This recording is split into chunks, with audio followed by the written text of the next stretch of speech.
Hello, Waffle lovers, and welcome to another episode of Whatever Flips Your Waffle here on 365sportscast.com. I'm your host, Mark Domeyer, coming to you, as always, from the bunker deep in the heart of southern Minnesota. We have plenty to talk about this week. Twins, Timberwolves, and Title IX. That's alliteration, folks. Lots of T's there. Glad you've decided to tune in and listen to me talk, and others as well, about Minnesota sports. Welcome to those of you who have tuned in previous weeks, and welcome to those of you checking things out for the first time. I hope you'll be back each and every week. Sit back, relax, and prepare yourself for another helping of waffles, syrup optional. The Title IX 50th anniversary happened last week, and I thought it'd be appropriate to talk a little bit about Title IX and the big impact that that has had on sports in general. Let's face it, I'm 48 years old right now. If you go back to when I was in school and everything like that, girls' sports, it was there. It wasn't a huge deal. It was just we looked at it, well, the girls had an opportunity to play basketball too, and they did volleyball, and it was, really starting to come into its own, and that's, 80s into the early 90s. And the Title IX had only been around for about 10 or 15 years, and it was really making strides. And everything I've read about it and done some research, and Title IX was not intended to impact women in sports. It became that way to give them equal opportunities, and what a fantastic thing that has been.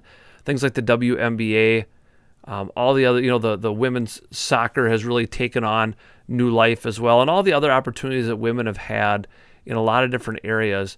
And so I've got a special guest this week, my sister, Mandy Stafford. She's here. She's going to talk about girls and women's sports and her experience. We'll talk a little bit of Title IX.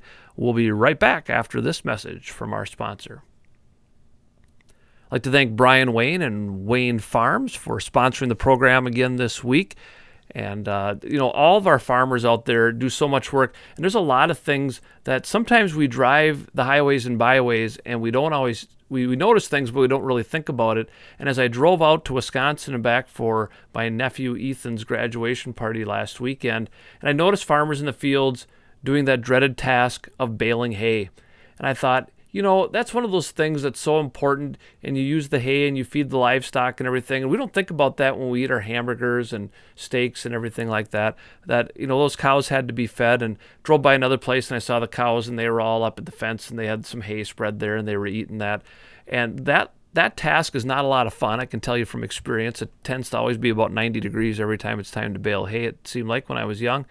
But it's so important, and the farmers, they're out there working, and when you see them in the fields doing that stuff, a little appreciation for that. The food on our table comes from all those little tasks that they have to do along the way. So again, thanks to our farmers for the work that they do. Thanks to Brian Wayne and Wayne Farms for sponsoring Whatever Flips Your Waffle. Joining the program this week, we've got Mandy Stafford. You might say, Mandy Stafford, who's that? And I'll tell you, this is my youngest sister. She's played a variety of sports. I would guess she would probably say softball was the sport she was best at. She's a two-time state softball champion here in Minnesota with the New Ulm Cathedral Greyhounds, and a former professional football player. Mandy, welcome to the program. Thank you very much. So, what drew you to sports at a young age? Like, what appealed to you about these activities? I would say I just loved being outside and following my dad, who is known in New Ulm as someone who loves softball and baseball. I followed him around every single day to the softball and baseball parks. So I feel like it just came natural. It was just, I was there, I might as well have a glove in my hand. And then I just love being an athlete, so anything where I got to be involved in on a basketball floor, volleyball court, softball field, I loved it. And I think anybody who ever watched any of our family play would say that you had more athletic talent than the other three of us all put together. Correct. Yeah, no doubt in our mind, you actually started on varsity sports teams, and the rest of us didn't get off the bench very often. What, as you played these sports, and I think too, you mentioned our dad, and he's known, as a softball coach and stuff too. I think he kind of got into coaching in large part because of you. He was around a lot, and sort of got sucked in. He did a little bit when I was playing baseball because nobody else would do it. But when he wore his cowboy boots out there the first time. Yep. Out in the infield, I thought, uh-oh. But he really got into that softball aspect with you as well. He did, and I think I have to give a lot of credit to Dad, because he knew when to be a coach and when to be our dad. And I take that, and I would love to be that same type of coach for my children, because he was a coach for the time that we were on the field, and he was dad as soon as I jumped in his truck to drive home. Right. So Yeah. he was great at it. Which is a hard thing for a lot of people. Yes. They can't Yes. separate that. Yep. What, as you played these sports, what made you want to get better? Especially, we look at softball, which was your best sport, but what is it that drove you? Because honestly, I know for me, it wasn't, I liked the sports. I didn't really want to put in as much of the extra work. Yep. My best friends were also my teammates. And so when you are friends with your teammates throughout the entire year, from kindergarten on, you just become better because as a team you become better. I may not have actually become better as an individual, but when you're all together and you're all friends and you all understand how each other works, all of a sudden your team gets better, because it's more than just that athletic ability. You learn to read each other and you know what's happening.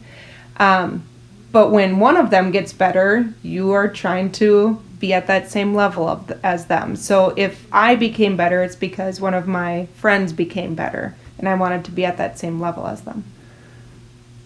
What were the steps necessary? I mean, your first state championship that you were on, you weren't a starter, but by your senior year you were. So what did it take to be a starter, not just on a state championship team, but the idea that New Ulm Cathedral, traditionally, softball-wise, it was kind of expected you were going to the state tournament. So to be one of those 9 starters, what does it take to get to that point? My senior year, I still remember Coach Mertz pretty much pulled the 3 of us seniors aside and said, I think this is really going to be a rebuilding year, and I want the 3 of you to just be leaders on showing this very young team. We had 7th and 8th graders coming up to play varsity. I want you to show them what makes a team that you've been on in the past, because the 3 of us had been on state teams in the past, both a championship team and a 3rd place team. And so we knew going in, this is just going to be a fun year. It's our senior year. It's a fun year. We're going to show these younger girls what truly makes a team. And we went undefeated that year. And I truly, honestly believe is because we hung out as a team. We understood what made that team. And I think a lot of it had to do with the fact that we were seniors and we were looking down and, kind of holding these girls, I guess, at a higher level than what most 7th and 8th graders should be held at. And we became friends. And I don't know why I was chosen to be one of the starters. I don't know if it's because I was a senior. I mean, I try to not say because I was super over the top athletic. I'm sure that helped a lot, but it was probably one of the greatest years, and we had fun doing it, and we were not expected to be there. I still can remember every single play of that championship game. And it did take a lot of practice. We were in the gym practicing every single day it rained. We were out on the field single day it was sunny. The 3 of us seniors hung out and played catch together. We just always had our mitt on us at all times. So it does take practice, it does take dedication, but it also takes that friendship to actually create that team. Right. And you didn't begrudge these. Sometimes you see this, the younger kids, hey, they're going to get their opportunity, and there's some hard feelings, but you guys kind of became leaders. Yeah. And said, well, if it is, it is. But then by the end, you're out there playing anyway. Absolutely. And probably those kids probably had a chance to participate in some state championship games. Absolutely. And we still call those 3 girls the 8th graders. We don't. they're married and have kids themselves. Right. They are still Right. 8th graders to us. That's awesome. And you played a lot of softball in the summer. Were there things that kept you from other activities because you were so you were playing a lot of softball in the summer, doing things. Did you ever feel like you missed out on anything? Or did you still have a lot of opportunities to just kind of be a kid? That's where, when I say Dad was a coach when we were on the field and a dad when we were off the field, he never forced me. You know, he would say, hey, I'm going to go open the batting cages. It was never a, you're coming with to the batting cages right now. He always gave me the opportunity to bow out if I didn't want to be doing softball. I think there was one summer that I just really pushed myself. I played school softball, I played summer softball, I played 4-H softball, I played fall softball. I played softball every single month except December.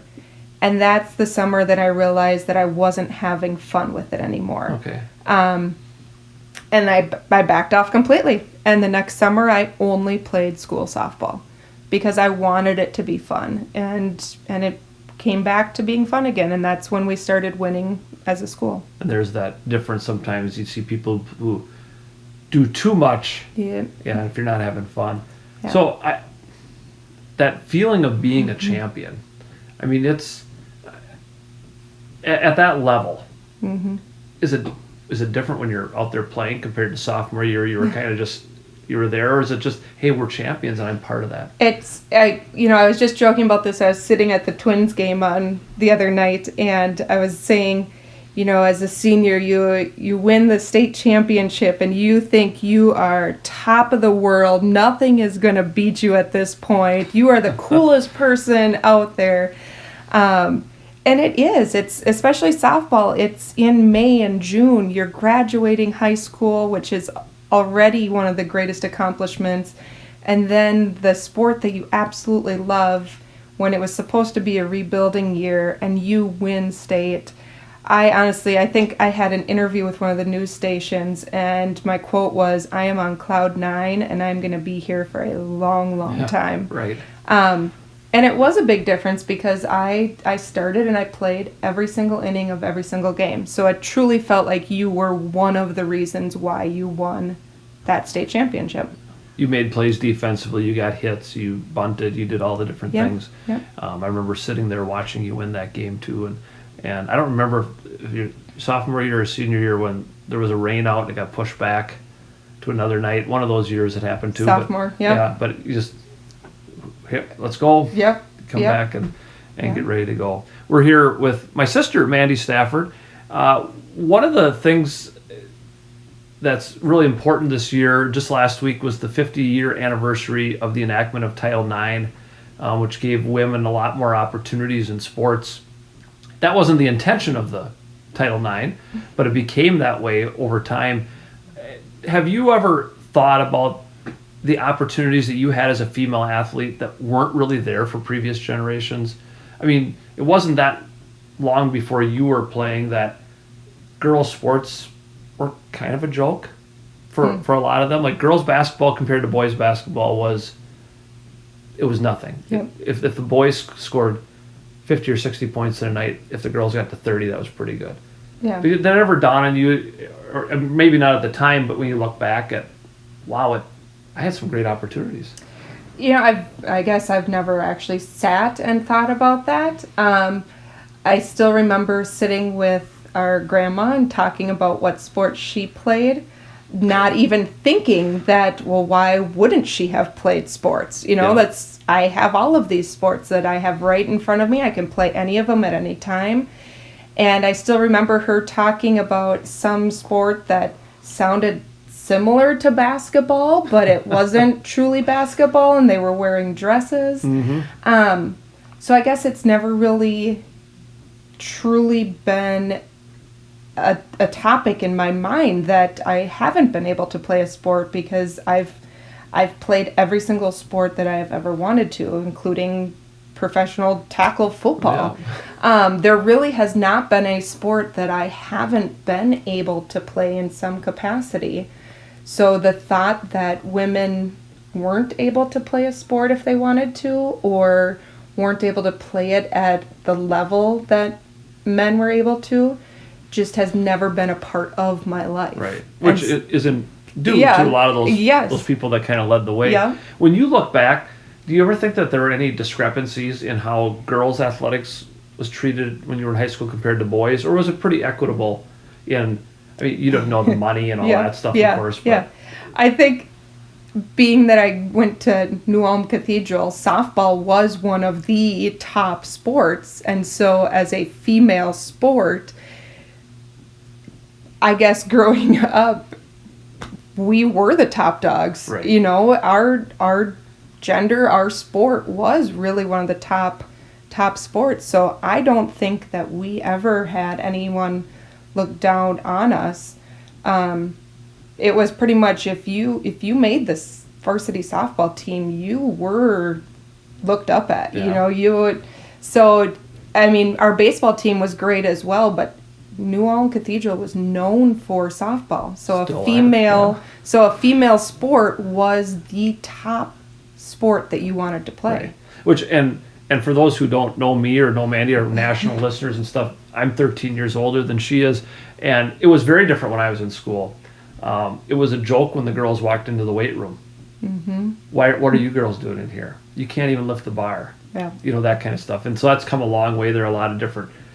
There's more than just, you know, bench pressing and everything. We didn't have very much back then that the girls do. And when I walk down our high school hallways and I watch the girls in the weight room, I mean, they are out there. Mm-hmm. They're doing some amazing things out there. Absolutely. And just physically, sometimes they're not as strong as the guys are, and that's the way it's built. But I think back to that too, and most of the girls didn't really want to play sports. They wanted to be cheerleaders when I was in school. They wanted to be on the dance team. And the dance team at Cathedral's also been... Absolutely. And that's an athletic endeavor. Oh my gosh, yes. You think about that. Earlier this year we had on the program too, this is the first year of the girls state wrestling tournament. Mm-hmm. And a girl from our high school went there and represented very well. And that's a big accomplishment as well. Yeah. When you look at that. So you mentioned playing football. Mm-hmm. And, you know, when you were in high school, I can't imagine that thought ever dawned and I'm going to go play football. Like, you know, you talk about cathedral softball being a pretty big deal, especially compared to the other sports, even when they'd have a successful season, because softball was consistently that. Did you see support, like, in your state tournament runs and stuff? For example, were there as many people that would show up to Caswell Park in Mankato to watch you guys play as there would be a typical Friday night to watch a football game? No. I mean, Friday Night Lights. Everyone goes to Friday night football games. Right. It's Whether it's you care more of about a football social or not. aspect than it is the sports. But Caswell was packed especially once we get to closer to the championship game. We had buses of people coming, and it's a 30-minute drive maybe. I mean, the entire baseball team, all of the high school students would come and support us, and you know, of course, all the senior guys would be out there with pom-poms and acting like cheerleaders and all of that type of a thing. But again, I think it's because we were known for softball, so there was that social aspect behind it as well. You wanted to be a part of that championship just as much as the people that were on the team. Yeah, you could kind of buy in and follow the team and everything else. Yep. So now we leave high school. You still have athletic things that you want to do because you try to do that as long as you can until you get to a certain age. So what led you to become a professional football player? So the true answer behind that, I've always loved football. I can toss a football, you know, just like most guys can. I love playing football. How I got into playing football was I jokingly signed up for it at the state fair. And then I got sent the application and when tryouts were. And again, I went and I tried out because why wouldn't I? Someone tells me I can't do something, I'm going to do it. And I made the team.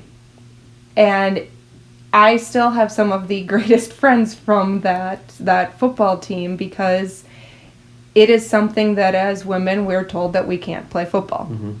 And so you get to play football, and I'm talking full pads, helmet, cleats, everything, running having a playbook where I had 50 plays that I had to memorize, and I played both safety and wide receiver, so I was knowing multiple different play. I had to know every aspect of that game.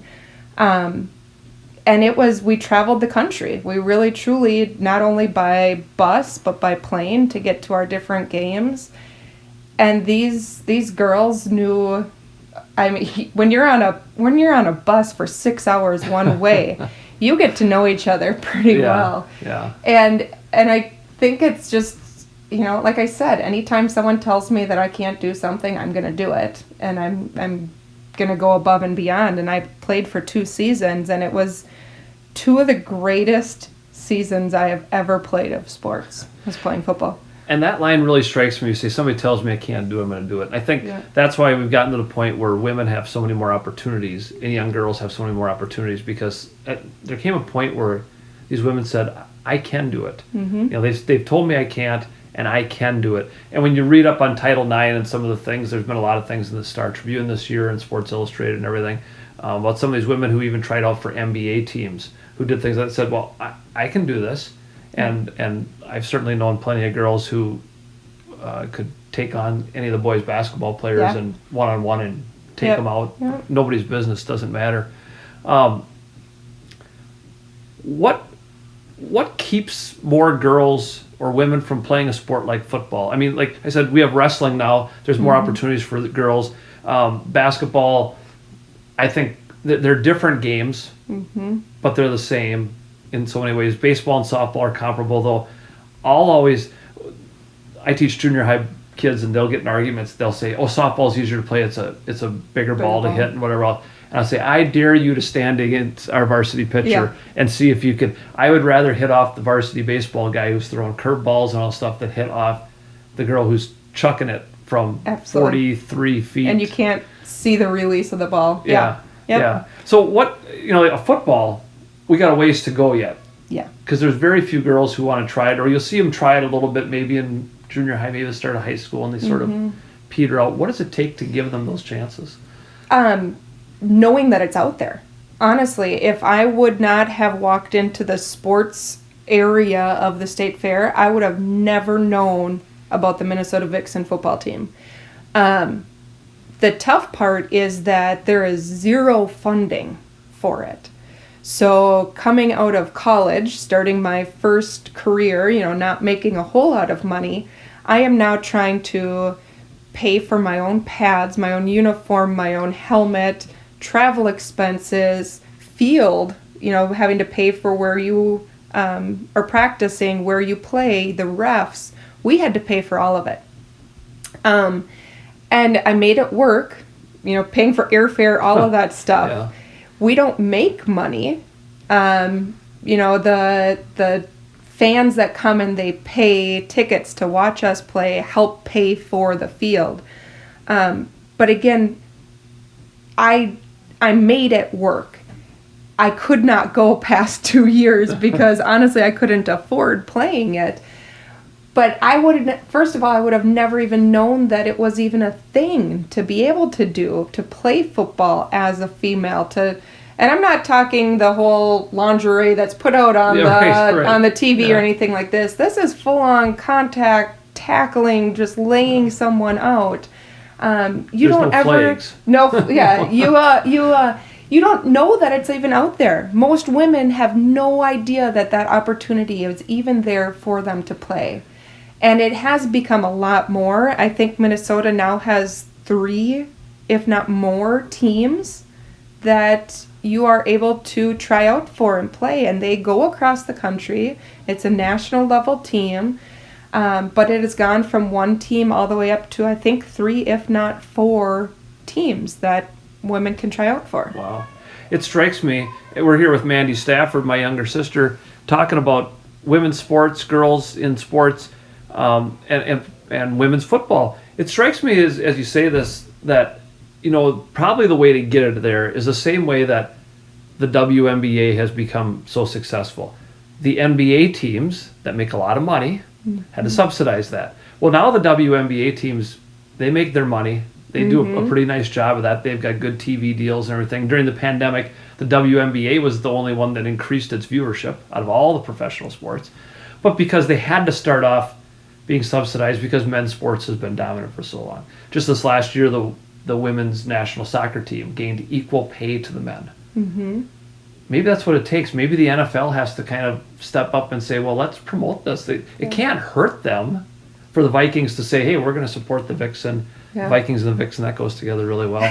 Play at TCO Performance Center there. I would think there might be a way in that way. I don't know if there's another way you can get that out there. I don't know. We started to get a little bit more of the national recognition. I'm trying to think they're called fatheads. Oh yeah. They now actually will do fatheads of the women's football players. Yeah, the ones you put on your walls and stuff. Yeah. Yep. So we're starting to get a little bit more, I shouldn't say we, they are starting to get a little bit more recognition as the years go on, and it's becoming more and more of a thing. Like I said, in Minnesota, it went from one team to I think it's up to almost 3 or 4. So it's obviously getting a little bit more recognition. I know that the Vikings do invite at least the Vixen to come and play kind of at like their halftime at least once a year, once of the season. It's just that they play at a completely different time of the year because we're playing outdoors. It's all in summertime. Oh, okay, yeah. Whereas Vikings are obviously more in the winter. But the recognition is needed. It is so needed. Like I said, I wouldn't have even known about it had I not stepped foot at the state fair, much less the average person just doesn't even know about it. And even though, and I've seen girls try football and are pretty good at it, but when you look at it, like Division I college football, they had a young lady, she's a kicker, and that's it. That's like that's all you hear about. Well, they can go out there, they can kick the ball because they think about the physical. I think people look at it and say women just can't be as physical. Did you know some of these ladies that could have competed with the men 100%. Really easily? I still, Big Red, Cynthia. I feel like she was a retired police officer or something along those lines. She would put me on her shoulders and run up and down the field. She could do squats with me. And I'm 150 plus pounds, and she was doing squats. She could take out, the average team that we would play would put 2 or 3 people on her alone. So if you put her up against a couple of the NFL players, obviously she'd probably look a little bit smaller than them, but she could stand her own. Right. She really could. And you take some of our wide receivers that are able to just completely lay themselves out and catch a ball as they're hitting the ground. How many times are we yelling at the TV on Sundays? Like, why, if you can touch it, you should be able to catch it. Yeah. And we had girls that were doing that. So I think that we truly could, at some levels, go at the same hand in hand with them. Do you think overall, I mean, there's got to be some differences to the women's game just because they haven't been brought up, most of them probably with the same type of thing. It's probably not comparable to the NFL right now. No. But if you took like the Vixen in a good year, could they compete with a Division I, a Division II team? I think we could. Absolutely. Out there? Absolutely. Yeah. Okay. Are there any discernible differences? If I sat and watched a Vixens game, would I see something that's really, okay, this is a little bit different in women's football compared to the men that stands out? I think the pace of the game is a little bit slower. And I think that just, honestly, in my mindset, genetic makeup, we're going to be doing a lot more running game than throwing game. Okay. Obviously, not throwing it 50 yards down. Correct. We're not going to be doing that. But it's a lot more of a almost mindset game. That running game is sometimes even harder than a throwing game. Yeah, right. And understanding where to cut and where to run and everything can be a lot tougher. But if you look at the scores of the games, they're going to be equivalent to NFL games. They're going to be equivalent to D1, D2 games. It's not like it's putting points on the board. Yeah, yep. And it's never going to be like a 42-0 type game. It's not going to be something like that. It is very equal on both sides. to get to a point where we get more girls, more women involved, do we have to get to this point where we have enough of them interested at a younger age that there's just girls football? Or can we integrate more, like you say, get those kids involved? Or is the problem that there's so many sports out there now that they're much less likely because, listen, if you're 12 years old, you're going to be playing volleyball or you're going to be playing basketball or whatever. I think it needs to go both ways. I think, they were just trying to pass that, they were trying to have like a high school volleyball for boys. Right. I think if we want to have more females playing what are stereotypical men's sports, we need to have more men saying it's okay to play the stereotypical female sports. Right. So if we truly want a female football team, we need to have a male volleyball team. We need to have a male dance line, or try and figure out a co-ed type of a thing. But no, I feel like we need to just give the opportunities to Right. them. Probably don't do that when you think to like second, third, fourth grade, fifth grade, when they're starting to play football. They probably hand out sheets to all the boys in class. Correct. Get a hold of the boys to play, Yep. instead of saying, hey, maybe there's some girls who'd like to play. And I think they say you got to overcome some stereotypes. And it's hard. Like, it'd be hard for me as a dad of a daughter, if she was 10 years old, for her to have said, I want to go play football. That would have been because your mindset is, well, girls don't play football. Yep. But girls also never used to play basketball, and they never used to do those things too. You're also talking to your little sister who is in a profession that is male dominated, who is married to a man who is in a female dominated profession. Yeah. So my mind doesn't even go that way. Just because we are so opposite of what we're supposed to be already with our professions, that raising two little boys, it's like, oh, you want to go out for a dance line? Go for it. But you want to play football at the same time? All right, let's do it, Be happy all around. Exactly, yeah. Right. Well, yeah, and Mandy's a funeral director, and her husband, Sean, is a nurse, and I'm sure it's wonderful, but it opens a lot of doors for you as well when we stop shutting the doors for people. Yep. That almost sounds profound. And you kind of answered one of my questions here about making things equitable for girls and women, because you just have to open those doors. You have to give those opportunities. And maybe it has to be, hey, all the girls in whatever age they start football in that community, everybody in the class, here's a sheet, you send it home. And maybe you have some of those young ladies who decide that's something I'd really enjoy doing. Absolutely. And they'd probably be pretty good at it too. Absolutely. Girls do physically tend to develop quicker than the boys do at a Yes. young age. And boy, I've seen a few girls knock some blocks off in junior high football, and the other team, that's a girl that hit me. Doesn't matter. She's big, strong. She's tough. She can handle a lot of different things. So, of course, as you said, it's an expensive thing until we can kind of try to equalize some things. But you're glad you did that. Absolutely. It was, I tell my husband all the time, there's no areas where as a female you can go and just lay someone out. Like literally just take out all of your aggression without getting arrested. And this was a place where you could do it and then turn around and help that girl up off the ground. And just like, hey, that was a great catch. Hey, that was a great tackle. Yeah. And it was just one of those things where you'll never have that feeling again without getting in trouble by the law by just completely tackling someone. It was one of the neatest things, and seeing men up in the stand cheering for us. It was one of the neatest. It was really one of the neatest experiences, and getting to travel down to Texas to play in a championship down there, and it was really, really neat. And now I can be that female that sits at a bar on a Sunday watching a football game, and I know exactly what is going on in that game, and I will have other people turn and look at me when I start actually using football phrases that most people don't know, or that they don't think females understand, and it's gotten me into some great conversations. Maybe you can get to that doing the color commentary, the play-by-play on that because and you sit and you watch the games, and most of us sit and watch games and think we could talk about it all the time, and we really can't.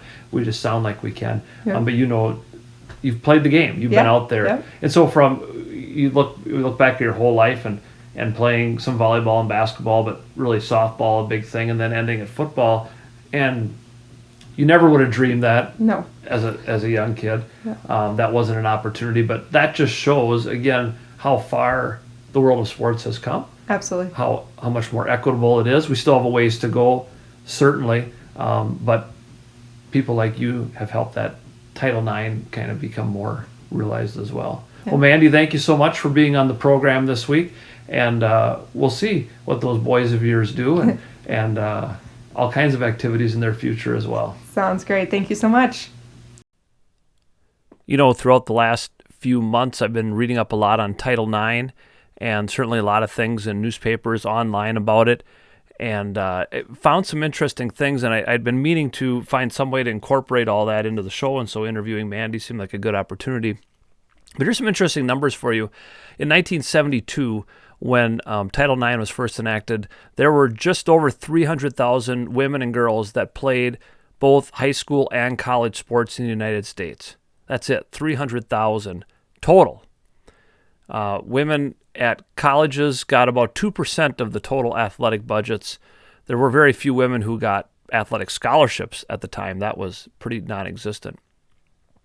By 2012, when the 40th anniversary of Title IX rolled around, there were more than 3 million girls and women participating, 3 million just in high school, much less in college as well. And you start to throw all that together and say, wow. Studies show, too, that in 2016, 1 out of every 5 girls in the United States played sports. So a lot of accomplishments, because before Title IX rolled around, that number was 1 out of 27. But now there were more opportunities.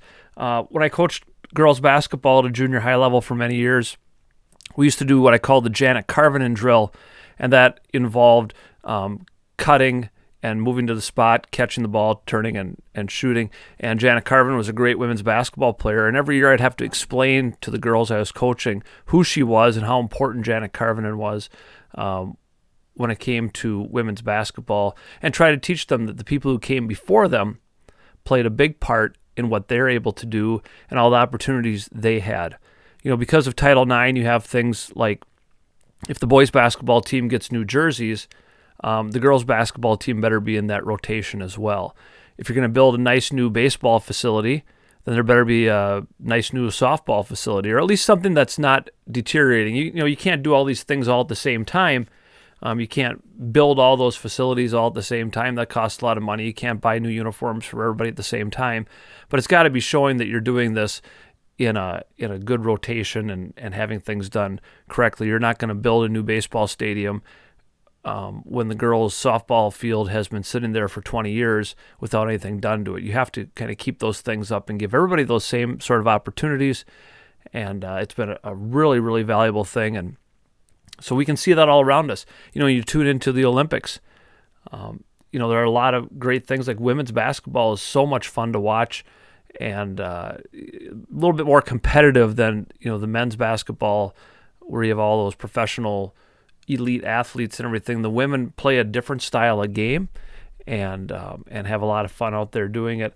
Same with a lot of other sports that you see women have more opportunities to reach up there and break down some barriers, because they have the same types of training when it comes to track and field and ice skating and things like that.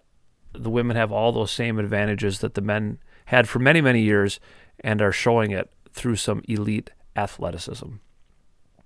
And now it's time for the State of Minnesota sports. Speaking of women's basketball, we'll start with the Lynx this week, because there's not a whole lot to say. They're continuing on that path. As I'm recording this, they're playing, trying to climb back into that playoff picture, 2-3 games back, depending on how this goes on Tuesday evening. They've gotten better offensively, but what they're showing is that the inability to close out games, it's a little bit like the Timberwolves were in the playoffs. The inability, you have a lead and you can't hold on to the lead. And if they ever figure that out, then it gives them a chance. And, if you look at last season, the Chicago Sky snuck into the playoffs. They're 500. Then they go on a run, start playing really well, and win the WNBA championship. That's all that Cheryl Reeves' team wants, a chip in a chair and the ability to do that. But again, as I mentioned here, they're going to have to move somewhat quickly here. You can't keep piddling away games, win 1 or 2 and then lose 2 or 3. That just doesn't work. You've got to make a move now so you're not scrambling at the end of the season and relying on other people to do the job for you as well by beating teams that might be ahead of you in the standings. Again, not much movement on that front except that they seem to be playing a little bit better when it comes to the offensive end of the court. Now they have to shut things down on the defensive end of the court. Let's talk about the Minnesota Timberwolves. Last week, Andrew Neuer was on the program, 2 weeks ago, Andrew Neuer was on the program talking about the NBA draft, what he thought the Minnesota Timberwolves should do. And if you remember, he talked a lot about Auburn's Walker Kessler, the Naismith National Defensive Player of the Year. Well, guess what? The Timberwolves went out and got him. And, I texted Andrew right away and said, hey, you were right. He was good to be right once in a while. But he had even talked about the idea of, if the guy they want is there and they think they can get him later, maybe you make a trade, get another playing chip. And that's exactly what the Timberwolves did. I'll tell you what, when I was tuning in about the time that I thought the Wolves would be drafting and saw that they had made a deal with the Memphis Grizzlies, the team that had knocked them out of the playoffs, I flashed back to the NFL draft a little bit. I thought about the Vikings making those trades to the Packers and the Lions. And oh my gosh, what are we doing?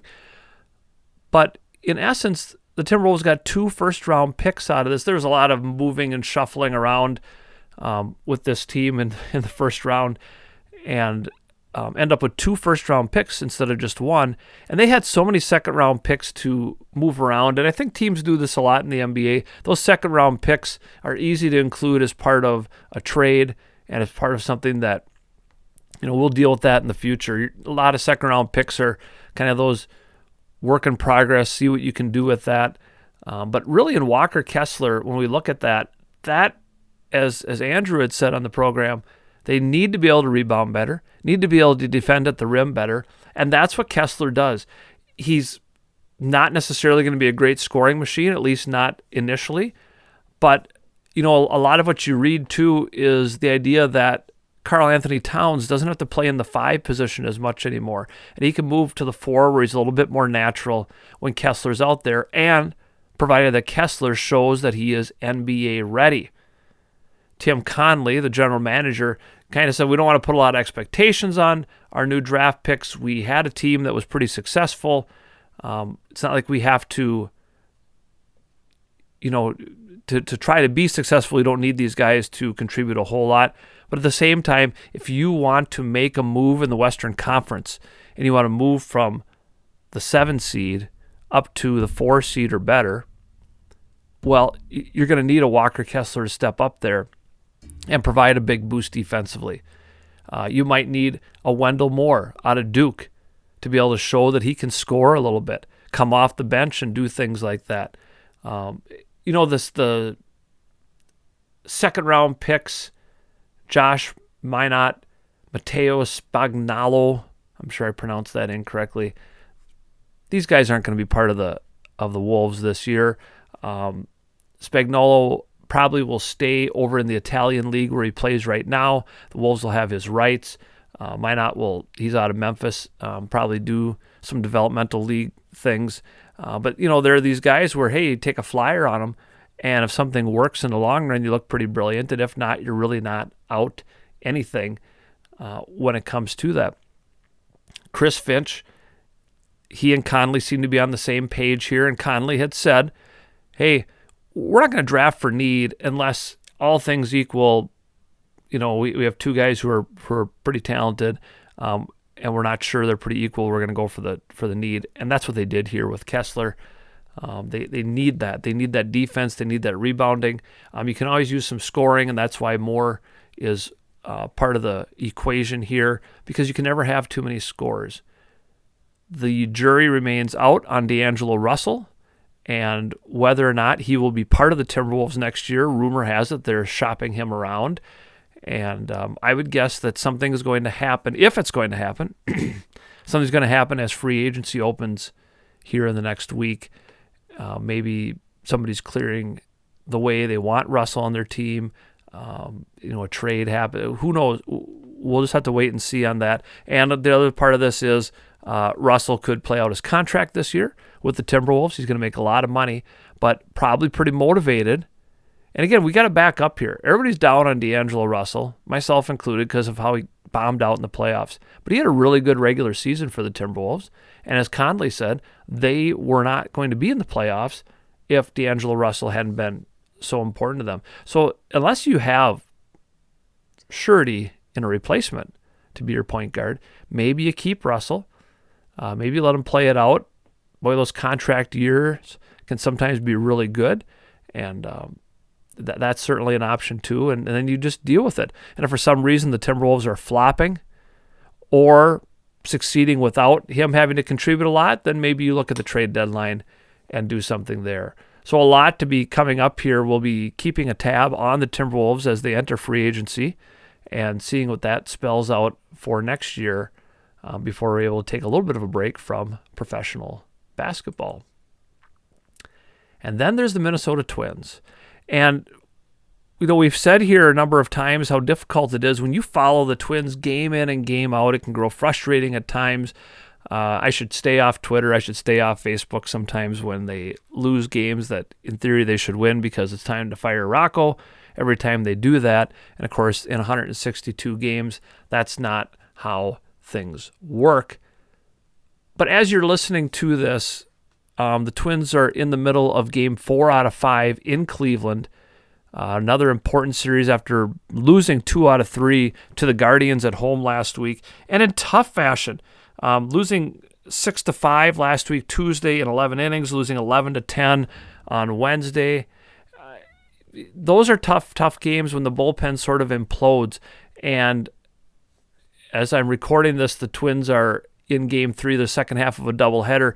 And on Tuesday afternoon, once again, they kicked away a lead in the late innings. The Emilio Pagan experience came through for us again. And the frustrating thing about Pagan is he can go out there and have 2-3 appearances in a row where he strikes out the side on about 11 pitches. And he's got these games where he can't find the strike zone. And they were talking on the broadcast about he's been fiddling with changing up pitches and everything because he hasn't had the consistent success he wants. And I'm all for trying things out and continuing to reinvent yourself because you have to do that. Teams have such good scouting and video and everything else that you need to be able to do that. But Pagan is just one of those guys in the late innings that is really difficult sometimes to watch. And like I say, then he'll go on a roll and pitch very, very well. And it's hard. But when we look back at the last week, and I was pulling up scores from last week from when you and I last sat down together. So last Wednesday, they lose that 11-10 game to Cleveland. The next day, they come back and beat the Guardians 1-0. Then they lose to Colorado 1-0. Beat the Rockies 6-0 and 6-3. Beat the Indians, the Guardians 11-1, and then lose to the Guardians 3-2. Again, another game's been played in between the time I'm doing this and you're listening, and they're in the middle of another one. But a lot of inconsistency. You sit here and you put up 11 runs 2 different times. 10 runs, then 11 runs. But then you put up 1 run and 0 runs, and in the first half of the doubleheader on Tuesday, here you put up 11 runs the night before, and you didn't score your first run the next day till the 7th inning. And I understand peaks and valleys and everything.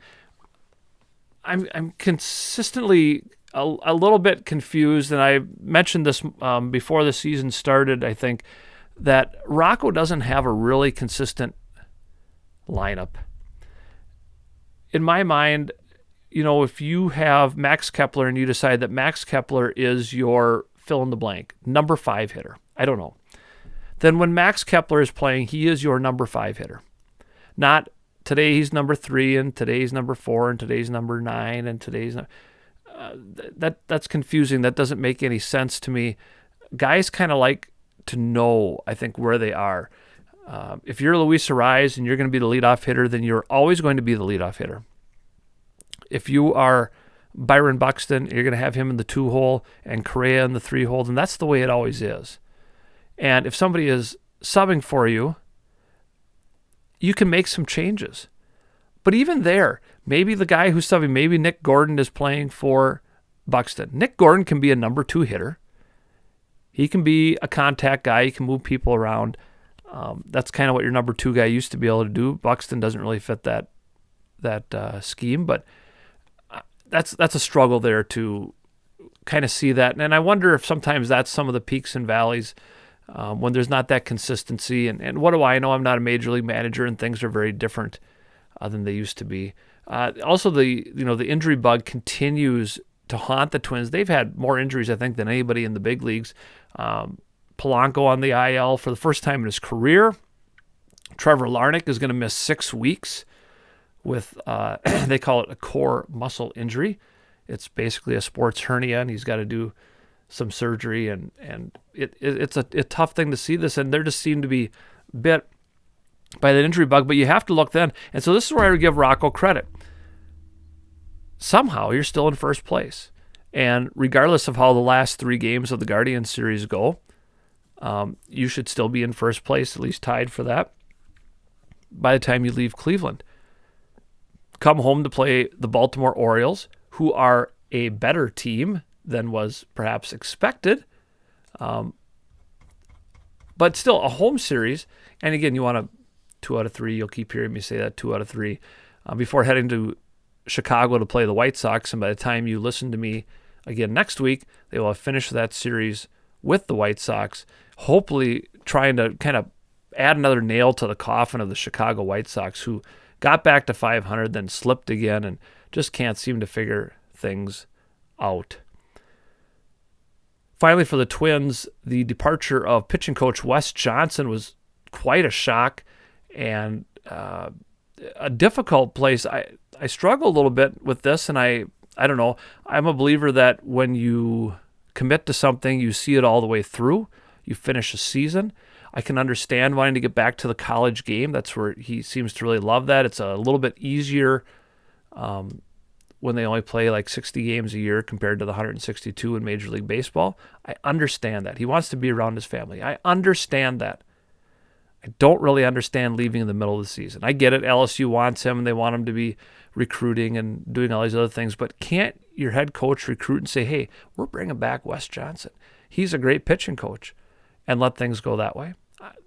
I don't think it's a whole lot to ask. I think there should be penalties built into contracts when you break them for most reasons. And this is not, to me, a reason that you break a contract. With that being said, I think Wes Johnson's done a fantastic job. Players have said this repeatedly in his time here in Minnesota, that he really gets the best out of his pitchers. Last season, 2021, was a little bit of an aberration. They just didn't do very well. They had a lot of injuries to deal with. But you hear guys like Sonny Gray and Chris Archer talk about what an impact he's had on their ability to pitch well. And that says a lot. Chris Archer has been a revelation for the Twins. Not that he's getting a lot of wins or strikeouts, but he's getting innings, 4 or 5 innings every time out, and he's out there all the time. Sonny Gray is a guy who's pitched well when he's not injured, and you get him for at least one more year probably, and kind of want to keep him around. So best wishes to Wes Johnson. I don't mean to heap on him, but it's unfortunate he couldn't finish off the season, and we'll see how the Twins kind of respond to that down the stretch. And that's the state of Minnesota sports. And now it's time for This Week in Minnesota Sports History. On June 29th, in 2010, Denard Span of the Twins tied a Major League Baseball record with 3 triples in one game in an 11-4 win over Detroit. On June 29th, in 2013, Kyle Gibson became the first Minnesota Twins first-round pick to win his first start in the big leagues in a 6-2 win over Kansas City. That's saying something. He's the very first-round pick to do that for the Twins in all their years. In 2020, on June 29th, the Twins set things up for their summer training program in St. Paul, which would be used as their alternate site during the summer of COVID. Of course, they'd had a cut-short spring training. They had to come back and kind of get back in shape for a couple weeks before they embarked upon that 60-game shortened schedule due to the pandemic. On June 30th, in 1995, Cleveland's Eddie Murray got his 3,000th hit against the Twins in a 4-1 Twins loss. The hit was off Mike Trombley at the Metrodome. In 2020, on June 30th, Major League Baseball announced there would be no minor league season that year due to COVID. And a lot of players didn't get to really play. Some were at the alternate sites of different teams. And we saw that with people like Royce Lewis and how that impacted him, among many others around the major and minor leagues. On July 2nd, in 2012, the Twins beat the Tigers in Detroit 6-4 for manager Ron Gardenhire's 900th career win. In 2016, on July 2nd, Max Kepler set a Twins rookie record with 7 RBI in one game in a 17-5 win over Texas at Target Field. On July 3rd, in 1968, Luis Tiant set a 10-inning record with 19 strikeouts against the Twins in a Cleveland 1-0 win. I believe he also, in conjunction with that, set records for consecutive games and how many strikeouts he had, and even over a 3-game time period. Something like 32 strikeouts in back-to-back games, I think, was the number that I had seen. On July 3rd in 1980, Ken Landreau tied the Major League Baseball record, stop me if you've heard this before, with 3 triples in one game, just like Denard Span did 30 years later and a few days earlier. That was a 10-3 win over Texas for the Twins at Met Stadium. On July 4th in 2010, Joe Mauer and Justin Morneau were named to the Major League Baseball All-Star Game. Mauer was the leading vote getter and had the 3rd highest total of all time. On July 5th, in 2018, the Twins signed Trevor Larnach, the 20th overall pick in the draft, to a deal with a $2.55 million bonus. Of course, Larnach's had a pretty decent year this year. He is currently, of course, on the injured list, though, with a groin injury. Well, that will do it for another helping of waffles here at 365sportscast.com. I'm glad you tuned in and joined us to listen to more about Minnesota sports and sports in general. I hope you'll continue to tune in each week right here at 8 o'clock Eastern, 7 o'clock Central, Wednesday nights at 365sportscast.com. If you can't catch the original broadcast, you're busy on a Wednesday, each week's episode will replay every evening at that same time, 8 Eastern, 7 Central. Shows also archived to YouTube. You can go there and check out all the previous waffle flipping that we have done. If you have any thoughts about the program, any feedback, if you think you might make a good interview, please email me, waffleflipper22@gmail.com, or message me on Twitter at Mr. D. 1973. We'll be back next week. Look some more at Minnesota sports. Where will the Twins be after they finished off that crucial series against the Cleveland Guardians? Will the Lynx have clawed their way back into a shot at the playoffs? Come on back and find out. I'll have another special guest to delve into all that and more. Thanks again for joining me. This is Mark Domeyer signing off with Syrup.